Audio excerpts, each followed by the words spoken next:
Let's take 2024. Let's crumple it up. Let's throw it to the side, Frank. Let's look clearly ahead at 2025. And I got a couple of questions for you. The first one, who's one player whose stock you're buying heading into this fresh year? Tim Stützle of the Ottawa Senators. So supremely talented. I truly believe that what we're seeing with Stützle, he's just starting to scratch the surface. I think he's, in relatively short order here, he's going to be the next 100-point player to break through. I know there's still quite a bit of work to do to get to that point, but I think he's evolved in a real meaningful way. I think the Sens have as well, and they're a team to keep an eye on. I think they can break through and be a playoff team this year. They entered the new year in a playoff position and are in pretty good spot to do so, particularly with the Rangers floundering the way that they have. And Tim Stützle would be leading the charge. I think he's still got a ways to go to get to his ceiling. Yeah, I love that. We had Jason York on in one of our last shows before the Christmas break, and he talked about how this is a guy that is developing not just into a star, but he can hit that superstar level in the NHL. Who you got?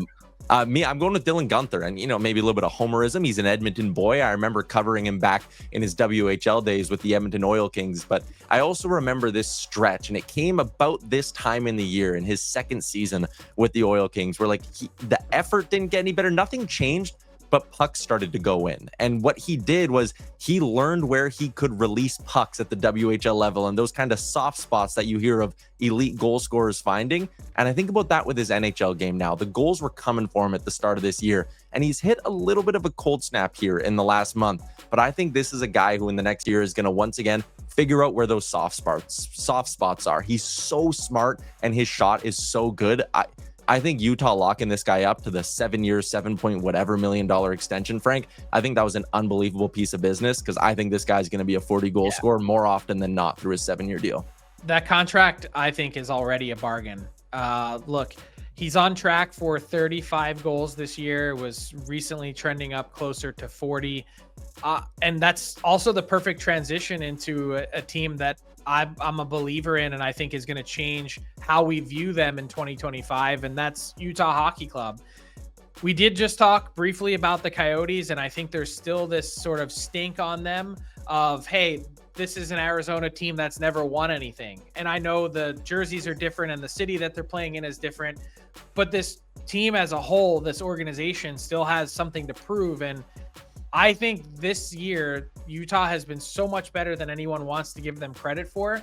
I think they're scrappy. I think they compete.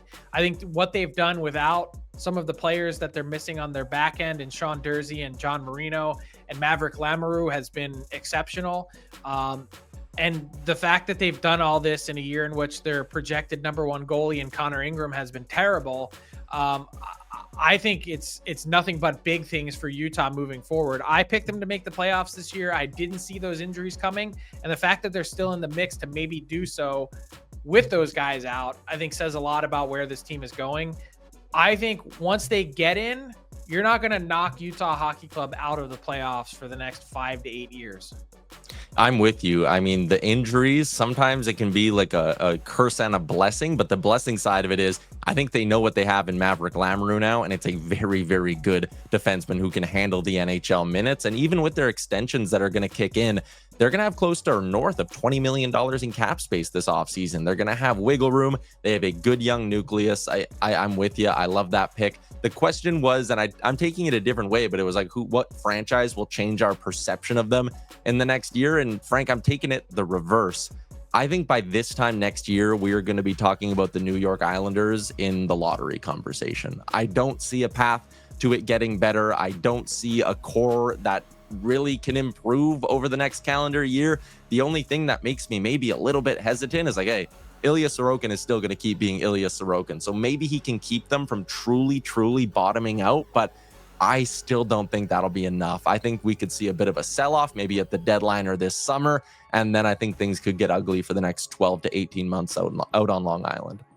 I agree, and if you were going to, put a gun to my head and say pick another team in the NHL that you think their fortunes are going to have a downturn over this next calendar year, the next one for me would be Tampa Bay.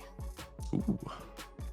Wow, they're on track for like another 4 to 5 point reduction in the standings. And after that, there's no other 4 to 5 point reduction to go. You're out of the playoffs. And hey, we've seen the other kind of big guns and teams that have gone on long Stanley Cup runs, the Pittsburghs and things like that. They've hit that wall eventually too. So it's not crazy to think that it could come for Tampa Bay. It's just, man, in the moment, it's hard to be like, no, you're telling me Kucherov and Hedman and Vasilevsky are going to stop being able to get the job done. Yeah. But yeah. And added Gensel. And I get it. I just, at some point, again, that core just keeps aging, right? What's up, hockey fans? If you enjoyed that video, then you need to be hitting the subscribe button right here at Daily Faceoff. Exclusive interviews and analysis from our hockey insider Frank Seravalli, fantasy updates from Brock Sagan, and a daily live show at noon Eastern, Monday through Friday. You don't want to miss any of the fantastic content, so hit that subscribe button.